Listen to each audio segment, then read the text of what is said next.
नमस्कार दोस्तों, आज हम बात करेंगे ऐसे टॉपिक की जो कि आई थिंक बहुत ही ज़रूरी है और सब लोगों को समझना चाहिए। इसके बारे में किस तरह से यूज़ करना चाहिए, कब लेना चाहिए, कब नहीं लेना चाहिए और क्या समस्या आने पर लेना चाहिए।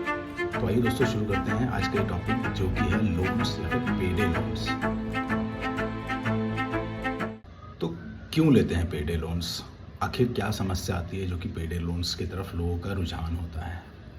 क्यों बैंक में हम नहीं जाते, क्यों मैं पर्सनल लोन नहीं लेते, आखिर क्या समस्या आती है ताकि हम पेडे लोन्स की तरफ जाते हैं? कारण नंबर 1, पेडे लोन्स लेने में बहुत ही आसानी से मिल जाता है, क्योंकि अगर किसी का सिबिल भी ख़राब है या फिर सिबिल ज़ीरो है तो भी पेडे लोन्स आपको उपलब्ध कराया जाता है। एक सरल सा एग्जांपल लेके बताता हूँ क्यों लेते हैं पेडे लोन्स। कोई ज़रूरत पड़ गई आपको, अचानक से सैलरी नहीं आई आपकी, तत्काल कोई चीज़ की ज़रूरत पड़ गई आपको, कहीं जाना है, घूमने जाना है।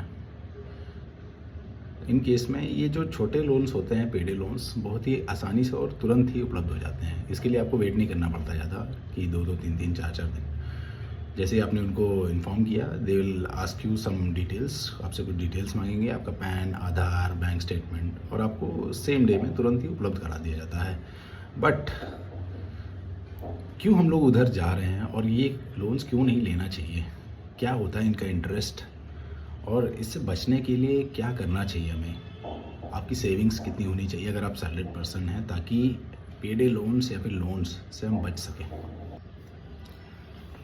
अगर आप 90s की बात करें, 90s से लेकर के 2005, उस टाइम पे ये लोन्स वगैरह उतने प्रचलित नहीं थे इन द सेंस कि हमारे माँ बाप जो थे उनके पास अच्छी खासी सेविंग्स होती थी, उतनी ज़रूरतें नहीं रहती थी ताकि लोन्स तक जाना पड़े। साल गुजरता गया, वक्त गुजरता गया, 2015 खासकर, उसके बाद जिस तरह की टेक्नोलॉजी आई है, लोगों की ज़रूरतें बढ़ गई हैं, मॉल्स जाते हैं लोग, बाहर खाना खाते हैं लोग, बड़ी बड़ी गाड़ियाँ लेना चाहते हैं। छोटी गाड़ियों में काम हो रहा है बट बड़ी बड़ी गाड़ियाँ लेना चाहते हैं। अब सबके पास अपनी बाइक होनी चाहिए, सुपर बाइक्स होनी चाहिए। दिखावा, ये एक बहुत बड़ा विषय है। दिखावे की ज़िंदगी जो लोग जीना चाहते हैं, लोन्स आप ले लेते हैं। मान लीजिए आपने अभी एक अपनी नौकरी शुरुआत करी, नई नौकरी है आपकी सैलरी है 20,000 रुपये। वो 20,000 रुपये आप क्या करते हैं, नई आपको सैलरी मिली है, आप खर्च करना चाहते हैं, खूब मज़े से खर्च करते हैं। फिर आपकी ज़रूरतें बढ़ती हैं अचानक से, तो आप क्या करते हैं, पर्सनल लोन लेते हैं। पर्सनल लोन आपने ले लिया 4 साल के लिए। पर्सनल लोन लेने के बाद उसको फिर आप चुकाते हैं। मान लीजिए इंटरेस्ट परसेंट आप मान के चलिए 10% से ऊपर ही रहता है। खासकर मतलब जो नए लोग लेते हैं उनके लिए मान के चलिए 12 से 13% का इंटरेस्ट रहता है। उस लोन को चुकाने के लिए आपको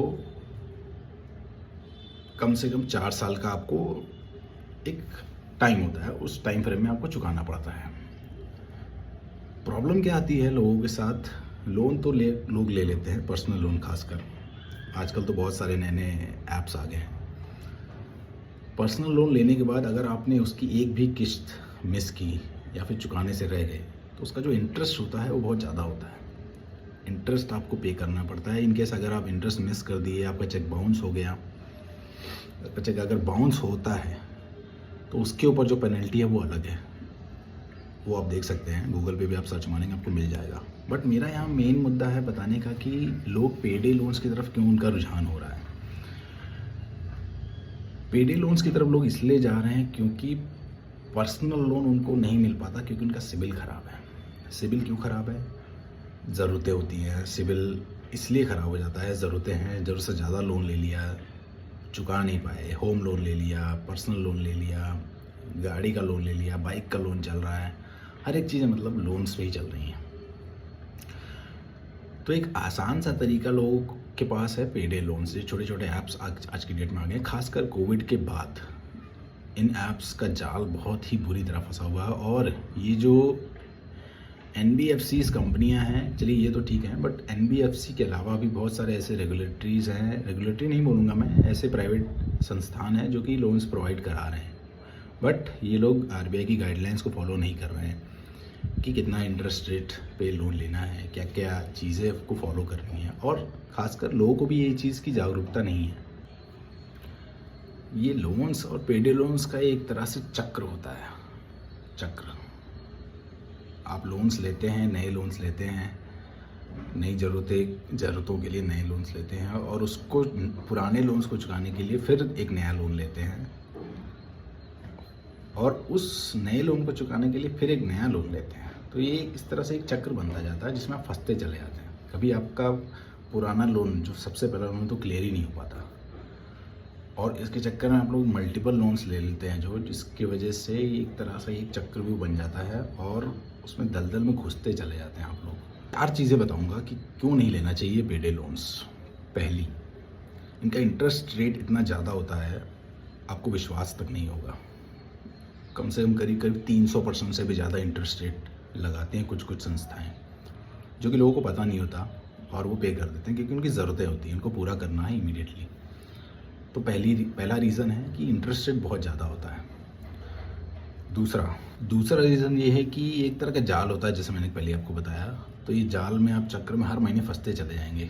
अभी क्या होता है, मैं आपको एग्जांपल देता हूँ। आपने एक इंस्टीट्यूट से किसी पेडे लोन को लिया, मंथ एंड उनका क्या होता है कि 30 तारीख की जब आपकी सैलरी आएगी तभी उनको आपको चुकाना पड़ता है और उसी डेट पे आपको चुकाना पड़ता है। अदरवाइज़ हरासमेंट होता है आपके साथ, कॉल्स आती हैं, मैसेजेस आते हैं। तो ये एक प्रॉब्लम होती है। दूसरी कि आपको उस लोन को तत्काल में आपकी सैलरी आते ही चुकाना पड़ेगा, अदरवाइज़ आपको प्रॉब्लम होगी। आपके साथ बदतमीज़ी की जाएगी, आपको कॉल्स किया जाएगा, आपकी मतलब मेंटल आपकी सिचुएशन ख़राब हो जाएगी। सो एक दूसरा रीज़न है ना लेने का। तीसरा रीज़न है इसका जो टाइम पीरियड होता है, बहुत शॉर्ट टाइम पीरियड होता है। मतलब 1 महीने का टाइम पीरियड आपको दिया जाता है इसको चुकाने के लिए। तो ये 3 महत्वपूर्ण रीज़न इसके साथ आपको नहीं लेना चाहिए। प्लीज़ इससे दूर रहिए।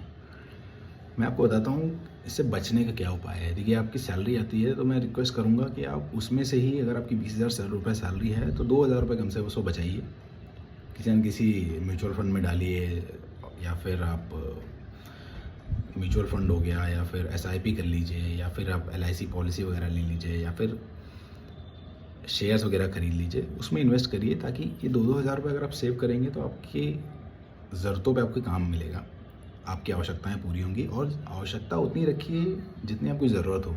अगर काम आपका एक छोटी सी स्कूटी में ही चल रहा है तो क्या मतलब है आपको बुलेट लेने का या फिर कार लेने का। तो सेविंग्स इसलिए आपको बहुत ज़रूरी है करना। तो मैं तो यही सलाह दूंगा, ये पेडे लोन से बचो। ये एक तरह का जाल है। प्लीज़ रिक्वेस्ट है, इसको अवॉइड करिए, अपने आप को बचाइए। अगर आपको कुछ समस्या है तो प्लीज़ अपने फैमिली से बात करिए, अपने पेरेंट्स से बात करिए, जो कि आपकी हेल्प करेंगे लास्ट मोमेंट पे। अगर आपका बहुत कर्ज चढ़ गया है तो प्लीज़ अपने पेरेंट्स से बात करिए, उनको बताइए। मैं 100% के साथ बोल सकता हूँ कि वो आपकी हेल्प करेंगे और आपको इस जाल से बचाएंगे। अगर अच्छा लगे ये टॉपिक तो प्लीज़ एक बार लाइक, शेयर और सब्सक्राइब प्लीज़ कर दीजिएगा। Thank you so much.